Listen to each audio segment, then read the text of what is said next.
আসসালামু আলাইকুম রহমতুল্লাহি ওয়াবারাকাতুহু। সম্মানিত দর্শক, আমাদের দেশের বহুল আলোচিত -2 ফর্মুলা, তারপর 111 111, আবার সেই 111 আদলে আরেকটি 111 হবে 211, এরকম কথাবার্তা আমরা সেই 2006 সন থেকেই ক্রমাগত বলে আসছি। -2 ফর্মুলার যে মূল ভিত্তি সেটা হলো বাংলাদেশের প্রধান দুটো রাজনৈতিক দল। এই দুটো রাজনৈতিক দলের বলয় থেকে দেশ এবং জাতিকে বের করতে হবে। আচ্ছা, বের করে তৃতীয়, চতুর্থ, পঞ্চম শক্তি, মানে একটা যাকে বলা হয় ফুল ডেমোক্রেসি, যেখানে যে যার মতো করে সংগঠন করতে পারবে এবং রাষ্ট্র ক্ষমতায় যাওয়ার জন্য তারা পরস্পরের সঙ্গে প্রতিযোগিতা করতে পারবে, এরকম একটা রাস্তা করে দেওয়ার জন্য দেশি এবং বিদেশি বিভিন্ন কৌশলগত যে সকল শক্তিসমূহ রয়েছে তারা চাপ প্রয়োগ করবে, তাপ প্রয়োগ করবে, শক্তি প্রয়োগ করবে, অর্থ বিনিয়োগ করবে। এবং ওই যে -2, এটিকে যদি মোটা দাগে বলা হতো তাহলে বিএনপি থেকে বেগম খালেদা জিয়াকে মাইনাস করতে হবে, জিয়া পরিবারকে মাইনাস করতে হবে এবং জিয়া পরিবারের বাইরে যে সকল নেতৃত্ব রয়েছে তাদেরকে সুযোগ করে দিতে হবে এই দলটির সভাপতি এবং সেক্রেটারি হওয়ার জন্য বা অন্যান্য বড় বড় পদ পদবিতে যাওয়ার জন্য। আর অন্যদিকে শেখ হাসিনা, শেখ পরিবার এবং তার আত্মীয় স্বজনেরা আছে তাদেরকেও আওয়ামী লীগ থেকে বিতাড়িত করতে হবে এবং আওয়ামী লীগ একটা সর্বজনীন দল হিসাবে দলের ভিতরে যারা ত্যাগী, যোগ্য, তারা তাদের আপন যোগ্যতা বলে প্রতিযোগিতার মাধ্যমে এই দলে শীর্ষ পর্যায়ে চলে আসবে। তো এই যে আপাত দৃষ্টিতে চমৎকার সুন্দর, শুনতে ভালো, এরকম একটি মিক্সচার, দ্য পলিটিক্যাল মিক্সচার, এটি 111 নামক যে ব্যর্থ সামরিক কু বা অভ্যুত্থান হয়েছিল 2006 সনে, তার প্রেক্ষিতে প্রায় টানা 1 বছর ধরে বিএনপির মধ্যে এবং আওয়ামী লীগের মধ্যে সংস্কারবাদী একটা গ্রুপ দাঁড় করে আনা হয়। এর বাইরে অনেকগুলো কিংস পার্টি তৈরি করা হয় ফেরদৌস আহমেদ কুরেশির নেতৃত্বে এবং 1 বছর পর সবাই বুঝতে পারেন যে এটা সম্ভব নয়। এতে করে যেটি হয়, সেই 111 সরকার তাদের পতন হয়, তারপর সংস্কারবাদী যারা গ্রুপ ছিলেন বিএনপি এবং আওয়ামী লীগের তাদের পতন হয়। 111 সময় যারা ঠিক এই সরকারের দাবিদার ছিলেন তারা সবাই বিপদে পড়ে এবং পুরো প্রকল্প ভেস্তে যায়। তখন বলা হয়ে থাকে ভারতের প্রত্যক্ষ মদদে, আমেরিকার সাপোর্টে এবং ভারতের প্রয়াত রাষ্ট্রপতি জনাব প্রণব মুখার্জি তার ডাইরেক্ট অভিভাবকত্বে এটি পলিটিক্যাল সমঝোতা হয় বিএনপির সঙ্গে, আওয়ামী লীগের সঙ্গে, 111 কুশলীদের সঙ্গে এবং অন্যান্য যারা পক্ষ বিপক্ষ রয়েছে তাদের সঙ্গে। এরপরই একটি নির্বাচন হয়। সেই নির্বাচনে 2008 সনের 29শে ডিসেম্বর নির্বাচনে শেখ হাসিনা ক্ষমতায় আসেন। তো এইভাবে 1 বছর 1.5 বছর মোটামুটি একটা চমৎকার পরিবেশে চলছিল। বিএনপি আপত্তি করেনি, মৃদুভাবে বলার চেষ্টা করছিল যে এখানে সূক্ষ্ম কারচুপি হয়েছে বা ইত্যাদি ইত্যাদি নানা রকম কথাবার্তা। কিন্তু পরবর্তীতে আবার পরিস্থিতি উল্টে যায়। আওয়ামী লীগ বিশেষ করে যুদ্ধাপরাধের বিচার, তারপর জামাতের বিরুদ্ধে তাদের যে শক্ত অবস্থান সেইগুলো, এরপর নিজ দলের মধ্যে যে সংস্কারবাদী গ্রুপ তাদেরকে পিছনে ঠেলে দেওয়া, এই কর্মগুলো করে তার যে বলয়টা সেই বলয়টিতে সে যথেষ্ট দুর্বল হয়ে পড়ে। আর অন্যদিকে বিএনপিকে শক্তিশালী করার পরিবর্তে 111 সময় বিএনপির বিরুদ্ধে যে মামলা হয়েছিল সেই মামলাগুলো তারা চলমান রাখে, আর 111 সময় আওয়ামী লীগের বিরুদ্ধে যে মামলাগুলো হয়েছিল সেই মামলাগুলো তারা উঠিয়ে নেয়।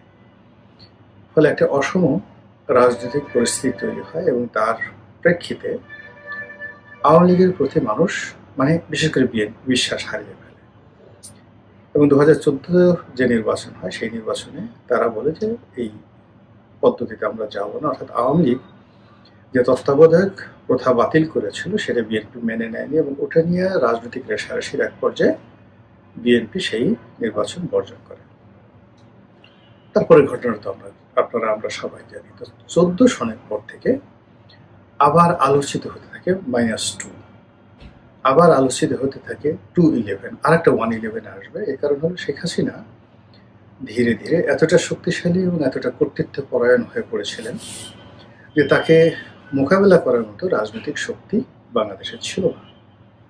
তো সেই অবস্থায় একটা মিলিটারি ইন্টারভেনশন, মিলিটারি হস্তক্ষেপ, তার সঙ্গে জনগণের অভ্যুত্থান, একই সঙ্গে আমেরিকা, তারপর ভারত, এ সকল রাষ্ট্রের অংশগ্রহণ সব মিলিয়ে আবার একটা সেই যে সামরিক অভ্যুত্থান 11-এর মতো, এটা সবাই তখন খুব যাকে বলা হয় একেবারে মাথায় করে নাচছে যে আর একটা 11 যদি আসতো বা আর একটা 2-11 যদি আসতো, আর একটা 2-11 বলতে আর মানে আরেকটি হয় না, 2-11 যদি আসতো 11-এর অনুকরণে, আমরা ফুলের মালা দিয়ে বরণ করে নিতাম।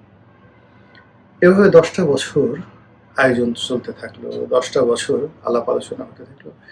এরপর আসলে কি হলো আমরা কিছু বলতে পারি না।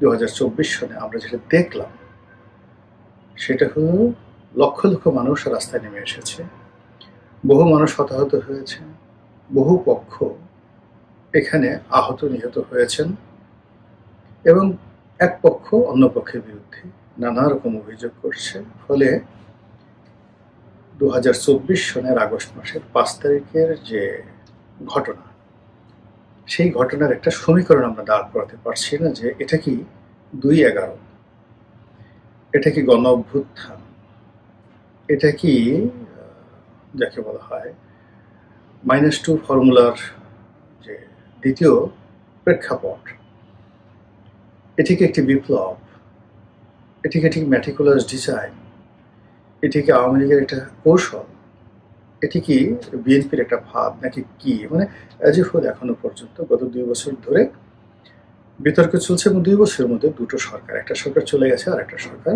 এখন ক্ষমতা আসছে 4.5 মাস ধরে। কিন্তু ক্ষমতা আসার পরও সরকারের মধ্যে যে স্বস্তি থাকবে, সুদূর প্রসারী পরিকল্পনা থাকবে, সরকার সুস্থ এবং শান্তিপূর্ণভাবে কাজ করবে, এরকম কোনো লক্ষণ দেখা যাচ্ছে না। সংসদে যে সকল বিরোধী দল আছেন, সরকারি বিরোধী দল মানে রাষ্ট্রীয় বিরোধী দল, এনসিপি এবং জামাত, রাজপথে যে সকল বিরোধী দল আছে অর্থাৎ সংসদে যারা আছেন তাদের বাইরেও অনেকগুলো ছোট ছোট রাজনৈতিক দল আছে, তার মধ্যে সিপিবি, বাসদ, এরকম আরো অনেক দল আছেন। তারা কেউ সরকারকে আসলে স্বস্তিতে থাকতে দিচ্ছেন না। এরবারে নিষিদ্ধ যে সংগঠনটি, সেই নিষিদ্ধ সংগঠনটি দেশের ভিতরে নানা রকম কর্মকাণ্ড চালাচ্ছে, দেশের বাইরে নানা রকম কর্মকাণ্ড চালাচ্ছে, আর সেই নিষিদ্ধ সংগঠনটির সঙ্গে বিশ্বের পরাশক্তি নামক যে দেশ, এক বা একাধিক দেশ, অনেকটা আমদুধের মতো, আম কাঁঠালের মতো একেবারে মিশে গেছে। তারা বাংলাদেশে আরও একটি অস্বস্তিকর পরিবেশ, অস্থিতিশীল পরিবেশ তৈরি করার জন্য প্রাণান্ত চেষ্টা চালিয়ে যাচ্ছে। নানা রকম কথাবার্তা, আজ ঢুকে পড়বো, কাল ঢুকে পড়বো, ফাঁসির মঞ্চ রেডি করো, জেলখানা রেডি করো, এয়ারপোর্ট থেকে আসবো, দেখি কি হয়, আমি প্রধানমন্ত্রী, আমি পদত্যাগ করেছিলাম, আমি করিনি, ইত্যাদি ইত্যাদি নানা কথা। মানে যখন যে কথাটা বললে নিষিদ্ধ সংগঠনটির জন্য সুবিধা হয়, যখন যে কথাটি বললে সমাজে বিতর্ক তৈরি হয় এবং বিসংবাদ তৈরি হয় এবং একই সঙ্গে কনফিউশন, সন্দেহ এবং অবিশ্বাস তৈরি হয়, এই ধরনের কথা, কাজ, কর্ম, কৌশল এমনভাবে মার্কেটিং করা হচ্ছে, ব্র্যান্ডিং করা হচ্ছে দেশে এবং বিদেশে, যার ফলে সরকারের মানে এখন তারেক রহমান সাহেব না হয়ে যদি এখানে যদি জন এফ কেনেডি সরকার থাকতেন, তিনিও সুস্থ থাকতে পারতেন না, স্বস্তিতে থাকতে পারতেন না।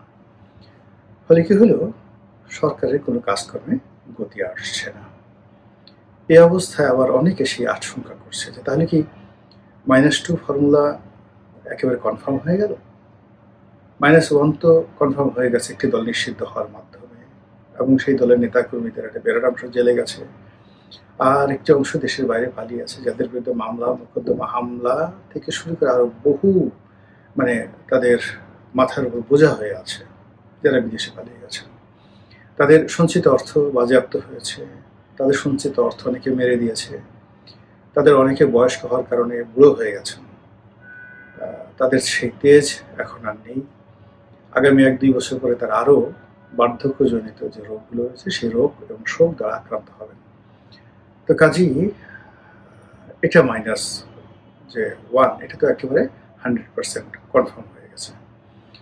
এখন সেই বিভিন্ন শক্তি যদি একত্র হয়ে রেজিম চেঞ্জ করার জন্য আন্দোলন করে এবং সরকার যদি কোনো কারণে সেটা পরিস্থিতি মোকাবেলা করতে ব্যর্থ হয়, তাহলে আওয়ামী লীগের মতো বিএনপির অবস্থাও ওইরকম মাইনাস হয়ে যাবে। অর্থাৎ এখন বিএনপির পতন মানে যে কোনোভাবে পতন মানে বিএনপির অস্তিত্ব শেষ হয়ে যাবে এবং আওয়ামী লীগ বিএনপি এই দুটো দল আবার ফিরে আসবে, এটি কল্পনায় এবং কাব্যে কিংবা সাহিত্যে স্থান পাবে। বাস্তবতা এটা খুবই দুরূহ একটা বিষয়। তাহলে যখন এরকম দুটো প্রবল শক্তি রাজনীতির প্রতি প্রতিদ্বন্দ্বী, একটির 100% দাফন কাফন হয়ে গেছে, আরেকটির দাফন কাফন করার জন্য সকল পক্ষ, মানে এখানে যার দাফন কাফন হয়ে গেছে সে কবর থেকে বলছে যে আমি তো মরছি, ওকে নিয়ে আসো, একসাথে আমরা কবরের মধ্যে গলাগলি করে থাকবো, এরকম একটা ঘটনা ঘটছে। আর অন্যান্য যারা আছে তারা মনে করছে যে না, সতীনের যে ছেলে তাকে দেখতে আমার একদম ভালো লাগছে না, কাজেই যে কোনো মূল্যে এই অবস্থা থেকে আমাকে মুক্তি পেতে হবে। এই জন্য সকল পক্ষ চক্রান্ত করছে এবং এই চক্রান্ত মোকাবেলা করে বিএনপি যদি টিকতে পারে গাজী, আর যদি টিকতে না পারে তাহলে তারা আওয়ামী লীগের মতোই মাইনাস হয়ে যাবে। তো সেক্ষেত্রে কি হলো, দুটো মাইনাস হয়ে গেল। এরপর এটা মাইনাস হওয়ার পর একটা শক্তি তো আসতে হবে। সেই শক্তিটা কি, কারা? অতীতে যেভাবে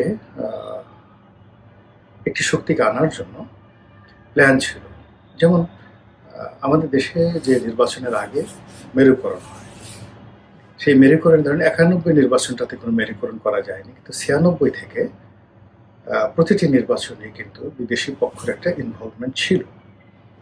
তো সেই ইনভলভমেন্টের কারণে বিদেশি শক্তিগুলো তারা মোটামুটি সিদ্ধান্ত নিত যে এই দলটি বা এই গ্রুপটি ক্ষমতায় আসবে। এমনকি 11 সময় 2011 সময়ও এরকম ঘটনাগুলো ঘটেছে। তো সেই ক্ষেত্রে যদি -2 যে কথা বললাম সেটা কনফার্ম যেটা হয়ে যায়, তাহলে +1 একজনকে তো একটা দলকে তো আনতে হবে। সেই দলটা কে? জামাত, এনসিপি, বামাত নাকি কারা? নাকি একেবারে সম্পূর্ণ হামিদ কারজাইয়ের মতো, আফগানিস্তানের হামিদ কারজাইয়ের মতো এরকম কেউ, যে আমেরিকাতে থাকেন বা আমেরিকাতে ছিলেন, তাকে কেন্দ্র করে একটি সরকার গঠন করা হবে। তার পেছনে শক্তিশালী যে পক্ষগুলো, দেশি বিদেশি পক্ষগুলো সশস্ত্র অবস্থায় থাকবে। মূল রাজনৈতিক যে দলগুলো তাদেরকে দৌড়ের উপরে রাখা হবে এবং শিশির মতো, মিশরের শিশির মতো এরকম একটা সরকার ব্যবস্থা চালু হবে।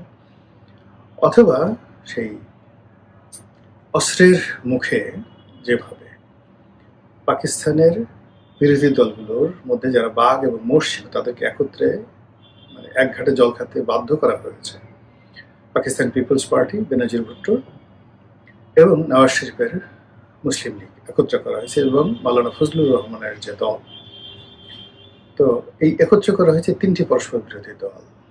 আর জেনারেল আসিম মনির সেটা পর্দার আড়াল থেকে চালাচ্ছে। এরকম ঘটনা যে বাংলাদেশে ঘটবে না সেটা কিন্তু বলা যাচ্ছে না।